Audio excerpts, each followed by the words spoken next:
ये सबसे इंपॉर्टेंट चीज ये है कि अगर आप प्रोनाउन पढ़ रहे हैं तो प्रोनाउन में आपको इस सीट का आना बहुत जरूरी है। पेपर में क्वेश्चन इससे किस तरह से पूछे जाते हैं, उसमें दो क्वेश्चन है आपके। दो क्वेश्चन कौन कौन से हैं? एक तो कभी कभी पजेसिव में आपसे वन का पूछ लेता है कि वन का पजेसिव क्या है, तो आंसर में हिज या हर कुछ भी लिखा होता है वो नहीं होता है, जबकि वन का पजेसिव होता है वंस। ये बात आप दिमाग में रखिएगा। सबसे पहला पॉइंट तो आप यहीं से दिमाग में रखिए कि आप वन का अगर पजेसिव लगाना हो तो क्या होता है बेटा? वंस होता है। अब बात करते हैं पजेसिव केस की, और पजेसिव केस से पहले पढ़ लेते हैं कि केस कैसे फाइंड आउट करते हैं। तो प्रोनाउन के अंदर जब हम लोग पर्सनल प्रोनाउंस पढ़ते हैं, कौन से प्रोनाउंस पढ़ते हैं? पर्सनल प्रोनाउंस पढ़ते हैं। तो पर्सनल प्रोनाउन के अंदर मालूम चलता है कि हमारे पास 3 पर्सन होते हैं टोटल। पर्सन कितने होते हैं हमारे पास में? 3। एक हमारे पास फर्स्ट पर्सन होता है, एक सेकंड पर्सन होता है और एक थर्ड पर्सन होता है। And these persons are divided in 2 categories, एक तो सिंगुलर और दूसरे प्लूरल। तो सिंगुलर के अंदर अगर हम देखें तो फर्स्ट पर्सन के अंदर आई और वी मिल जाता है, जिसमें आई सिंगुलर हो जाता है और वी प्लूरल हो जाता है। और हमें यू के अंदर 2 कैटेगरी मिलती है, यू भी हो सकता है सिंगुलर के लिए भी और प्लूरल के लिए भी। सिंगुलर के लिए ही, शी, इट या किसी का नाम हो सकता है। प्लूरल के लिए वहां पे क्या आ जाता है? दे आ जाता है। मेल के लिए ही, फीमेल के लिए शी। बात समझ आ रहा है? और एनिमल्स और छोटी चीजों के लिए हम लोग क्या लगा देते हैं? इट लगा देते हैं। तो अगर हम इसके केसेस की बात करें तो these are cases divided in 3 sections. The first one is called subjective, the second one is called objective and the third one is called possessive. अब सबसे इंपॉर्टेंट है कि सब्जेक्टिव केस को कई बार क्या कहा जाता है? नॉमिनेटिव केस भी कहा जाता है, और ऑब्जेक्टिव केस को क्या कहा जाता है? एक्यूजेटिव, और तीसरा पजेसिव को क्या कहा जाता है? Generative case. सिर्फ पजेसिव केस के अंदर बात करें तो सबसे इंपॉर्टेंट ये क्यों हो जाते हैं? क्योंकि ये 2 सेक्शंस में डिवाइड होते हैं, एक एडजेक्टिवल और एक प्रोनिकल। जो चौथी कैटेगरी आपको दिख रही है वो रिफ्लेक्सिव प्रोनाउन की है, वो केस की नहीं है, वो प्रोनाउंस है। ये सब जो लिखे हुए ये सब क्या है? प्रोनाउंस है, जिनको हम रिफ्लेक्सिव या एम्फैटिक के अंदर यूज करते हैं। तो अब जरा समझ लेते हैं कि पर्सन्स कैसे डिवाइड किए। आई और वी हो गया, यहाँ पे यू मिल गया, ही, शी, इट नाम मिल गया और दे मिल गया। इसका ऑब्जेक्टिव केस क्या हो गया? मी, अस, यू, हिम, हर, इट और देम। दोनों चीजों में मैं एक और आपको शॉर्टकट तरीका बता दे रहा हूं, एक रूल और बता दे रहा हूं। कहीं पर भी मेन वर्ब हो, कहीं पर भी लेट हो, कहीं पर भी प्रेपोजिशन हो, बेटा क्या हो? प्रेपोजिशन हो, उसके बाद हमेशा केस कौन सा आता है? ऑब्जेक्टिव। यानी अगर कभी भी कहीं पे भी मेन वर्ब आपको दिख रही है, कोई मेन वर्ब आपको मिल गई, कहीं पे लेट मिल गया या कहीं पे कोई प्रीपोजिशन मिल गई, तो आपने दिमाग में रखना है क्या कि उसके बाद में केस कौन सा आना चाहिए? नाउन प्रोनाउन का ऑब्जेक्टिव केस आना चाहिए। अब बात करते हैं पजेसिव की।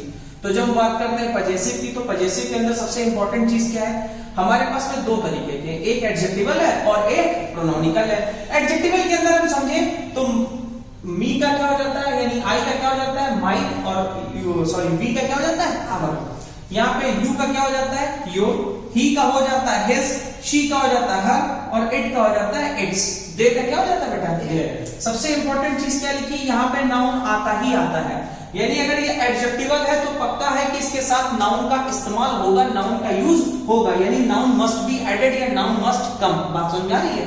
नाउन आएगी ही आएगी। जबकि हम प्रोनोमिकल की बात करते हैं तो प्रोनोमिकल में माई की जगह पे क्या हो जाता है? माइन, और यहाँ पे क्या हो जाता है? Ours, yours, his, hers. It का बनता नहीं है, और देयर का क्या हो जाता है? देयर्स। यहाँ पे नाउन का यूज वर्जित है, यानी आप नाउन यूज नहीं कर सकते हैं, दैट इज कॉल्ड प्रोनोमिकल। और रिफ्लेक्सिव और एम्फैटिक में करते क्या? सिंगुलर में सेल्फ और प्लूरल में क्या जोड़ देते हैं? सेल्फ जोड़ देते हैं, यानी माई सेल्फ हो जाता अवर सेल्फ। मैंने इसका यू का 2 बताया आपको, योर सेल्फ भी हो सकता और योर सेल्फ भी हो सकता है, him self, her self, it self, और यहाँ पे क्या जाता है? Them self. ये हो गया बेस। अब आपका बात करते हैं क्वेश्चन कैसे आता है। जैसे ध्यान रखिए, कोई भी जानवर हो रहा है, कोई भी छोटा बच्चा है, तो उसके लिए पजेसिव केस कौन सा यूज किया जाता है बेटा? इट्स। क्या यूज किया जाता है? इट्स। अब आपको मैं दोनों चीजें यहां पे बता देता हूं ट्रिक के तौर पर कि दिमाग में रखें पजेसिव केस इट में और इट्स में डिफरेंस क्या है। एक इट्स इस तरह से लिखा रहता है और एक कई बार इट्स इस तरीके से लिखा रहता है, तो दोनों में डिफरेंस क्या है? मैं इसको भी इसी तरह से लिख देता हूं, ये लो आप ऐसे लिख देता हूं, ठीक है। और ये इस तरह से लिख करके मैंने आपको बता दिया कि ये इट्स ऐसे लिखा हो, तो आप दोनों में डिफरेंस कैसे समझेंगे। तो आप दिमाग में रखेंगे कि जहां पे भी ये एपोस्ट्रोफी एस आ रहा है, इसका मतलब है इट इज। क्या मतलब है? It is. जबकि ये कौन सा केस है? पजेसिव का केस है। बात समझ में आ रही है?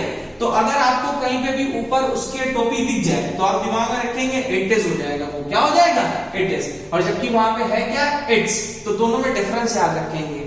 बात समझ में आ रही है? तो इट और इट्स में डिफरेंस समझ में आए। ये वाला इट्स किसके लिए आता है, पजेसिव के लिए, ये वाला इट किसके लिए आता है, इट इज के लिए। बात समझ में? कई बार ग्रामर में इस तरह के क्वेश्चंस भी पूछ लेते हैं, छोटे क्वेश्चंस होते हैं, बट आपने नजर बना करके रखनी है। अच्छा, दूसरा कॉन्सेप्ट आपको ध्यान रखना है कि किसी पे भी जानवर यूज हो रहा है या कोई छोटा बच्चा है, वहां पर भी पजेसिव के तौर पे किसका यूज करते हैं, इट्स का। क्वेश्चन कौन सा आता है, वन का किसके साथ आता है, वंस का। तो आपने पजेसिव केस ध्यान से रखना है और इनके साथ में आपको यूज कैसे करना है वो समझ लेना है। एक उससे ज्यादा इंपॉर्टेंट क्वेश्चन मैं आपको और बता देता हूं, जो पेपर में अक्सर करके पूछा जाता है इसमें, वो आप समझ लीजिए कि किस तरह से आएगा और डिफरेंस क्या होगा। मान लीजिए मैंने एक सेंटेंस लिखा, दिस इज माई बुक, ठीक। अब जो है यहाँ पे मैंने माई बुक लिखा हुआ है वो बिल्कुल सही है। माई आपका किसके लिए आया हुआ है, माई आया है एडजेक्टिवल पजेसिव के तौर पर, और उसके ठीक बगल में नाउन आ रही है, देखिए नाउन आ रही है, आ रही है नहीं आ रही है। लेकिन अगर यही मैं सेंटेंस लिख देता दिस इज माइन बुक, तो दिमाग में रखिएगा सेंटेंस ये गलत हो जाता। यानी यहां पर आप बुक नहीं लगा सकते हो। अगर आप बुक रखना चाहते हो, ध्यान रखिए, अगर आप बुक रखना चाहते हो आपको माइन को काटना पड़ेगा। और इसी तरह से यहां पे एक है और सेंटेंस, जैसे लिखा हुआ है this is mine, this car is mine, यहां पे जो लिखा हुआ है दिस कार इज माइन, ये सेंटेंस बिल्कुल सही है, आपका बिल्कुल राइट है। इस सेंटेंस में कभी इस तरह से नहीं करेंगे this car is mine car, आप अगर ये लगाएंगे तो रॉन्ग हो जाएगा।